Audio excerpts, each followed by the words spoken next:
ദിവസങ്ങളിൽ ഏറെ കേൾക്കുന്ന വാക്കാണ് ഗ്യാസ് മസ്റ്ററിംഗ്. 4 പേർ ഒന്നിച്ചു കൂടിയാൽ നിങ്ങൾ മസ്റ്ററിംഗ് ചെയ്തോ എന്ന് ചോദിക്കുന്ന അവസ്ഥ. എന്താണ് ഈ മസ്റ്ററിംഗ്? അതെങ്ങനെ ചെയ്യണം? എവിടെ പോകണം? എന്തൊക്കെയാണ് നടപടിക്രമങ്ങൾ? ഏതൊക്കെ രേഖകൾ വേണം? നോക്കിയാലോ. ആദ്യം എന്താണ് mustering?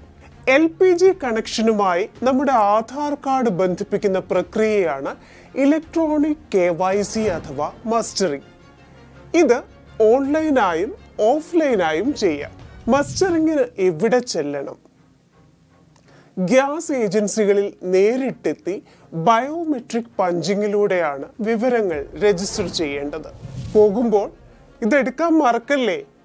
Gas connection book, Aadhaar card, ration card എന്നിവയുമായി വേണം പോകാൻ. എന്തിനാണ് മസ്റ്ററിംഗ് എന്നറിയുമോ? നിങ്ങളുടെ ഗ്യാസ് കണക്ഷൻ നിങ്ങൾക്ക് തന്നെയാണോ നൽകിയിരിക്കുന്നത്? നിങ്ങൾ തന്നെയാണോ അത് ഉപയോഗിക്കുന്നത് എന്ന് ഉറപ്പാക്കേണ്ടേ? ചിലപ്പോഴെങ്കിലും ഒരാൾ ഗ്യാസ് കണക്ഷൻ എടുക്കുകയും അത് വേറൊരാൾക്ക് കൈമാറുകയും ചെയ്യും. LPG ഗ്യാസ് സിലിണ്ടർ യഥാർത്ഥ ഉപയോക്താവിന് തന്നെയാണോ നൽകിയിരിക്കുന്നതെന്ന് ഉറപ്പാക്കാനാണ് മസ്റ്ററിംഗ് നിർബന്ധമാക്കിയിട്ടുള്ളത്. ചുരുക്കം പറഞ്ഞാൽ വ്യാജ ഉപയോക്താക്കളെ ഒഴിവാക്കുക. മാത്രവുമല്ല, സബ്സിഡിയുള്ള സിലിണ്ടറുകളുടെ ദുരുപയോഗം തടയുന്നതിന് ഈ നടപടി സഹായിക്കും. എന്തൊക്കെയാണ് മസ്റ്ററിംഗിന്റെ നടപടിക്രമങ്ങൾ? നിങ്ങളുടെ വിരലടയാളം പതിക്കാനും കണ്ണിന്റെ കൃഷ്ണമണി സ്കാൻ ചെയ്യാനുമുള്ള ബയോമെട്രിക് ഉപകരണങ്ങളുണ്ട്. അവയുപയോഗിച്ച് ബയോമെട്രിക് വിവരങ്ങൾ രേഖപ്പെടുത്തി വയ്ക്കുന്നു. രജിസ്റ്റർ ചെയ്ത മൊബൈൽ നമ്പറിലേക്ക് ഈ KYC അപ്ഡേറ്റ് ആയി എന്ന മെസ്സേജ് ലഭിക്കും. ഗ്യാസ് ഏജൻസികളിൽ നേരിട്ട് പോകാൻ പറ്റാതെ വന്നാലോ, ഇന്ധന വിതരണ കമ്പനികളുടെ ആപ്പിലൂടെയും മസ്റ്ററിംഗ് ചെയ്യാം. പക്ഷേ ഫോണിൽ ചില ആപ്ലിക്കേഷനുകൾ ഡൗൺലോഡ് ചെയ്യണം. കമ്പനികളുടെ mobile app, Aadhaar face recognition app എന്നിവയാണ് ഡൗൺലോഡ് ചെയ്യേണ്ടത്. എന്തൊക്കെ സാങ്കേതിക പ്രശ്നങ്ങളാണ് റിപ്പോർട്ട് ചെയ്യപ്പെട്ടിട്ടുള്ളത്? ചില മൊബൈൽ ഫോണുകളിൽ ആധാർ ഫേസ് റെക്കഗ്നിഷൻ ആപ്പ് കൃത്യമായി പ്രവർത്തിക്കുന്നില്ലെന്ന പ്രശ്നം ഉപയോക്താക്കൾ നേരിടുന്നുണ്ട്.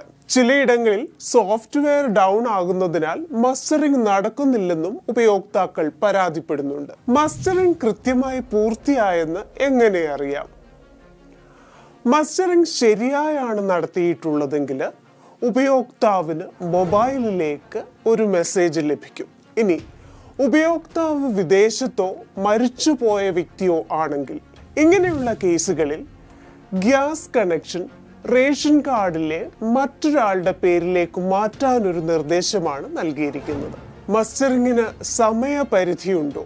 മസ്റ്ററിംഗ് പൂർത്തിയാക്കുന്നതിന് എണ്ണ വിപണന കമ്പനികളോ കേന്ദ്ര സർക്കാരോ സമയപരിധി നിശ്ചയിച്ചിട്ടില്ലെന്ന് കേന്ദ്ര പെട്രോളിയം മന്ത്രി ഹർദീപ് സിംഗ് പുരി പറഞ്ഞിരുന്നു.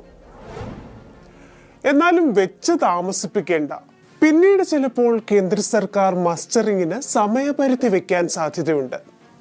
അങ്ങനെ വരികയും നിങ്ങൾ മസ്റ്ററിംഗ് ചെയ്യാതെ ഇരിക്കുകയും ചെയ്താൽ സിലിണ്ടർ ബുക്ക് ചെയ്യാൻ പറ്റാതെ വരും.